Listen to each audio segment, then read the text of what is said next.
మహా పరిశుద్ధుడు అయిన ప్రేమ కలిగిన తండ్రి, మా రక్షణకు ఆధారం నువ్వే నాయన, మా రక్షకుడవు నీవే నాయన. రక్షింపబడిన మేము మౌనంగా ఉంటే నాయన, రక్షింపబడవలసిన వాళ్ళు రక్షింపబడకుండా నరకానికి వెళ్ళిపోతారే. రక్షింపబడిన ప్రతి ఒక్కరూ నాయన రక్షకుణ్ణి పరిచయం చేయాలి, రక్షణలోనికి నడిపించాలి, సత్యములోనికి నడిపించే కృపనివ్వండి అయ్యా. నీ సన్నిధికి నడిపించే భారాన్ని ఇవ్వండి అయ్యా. ఎవరినైనా నువ్వు బాగు చేయగలవు. ఎంత పాపిష్టి అలవాట్లు ఉన్నా వాటి నుంచి విడిపించగలవు.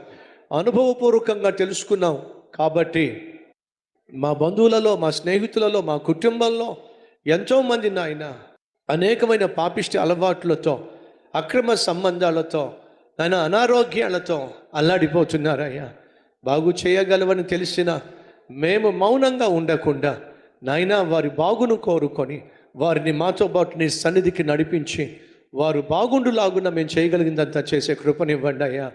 ఆమేన్.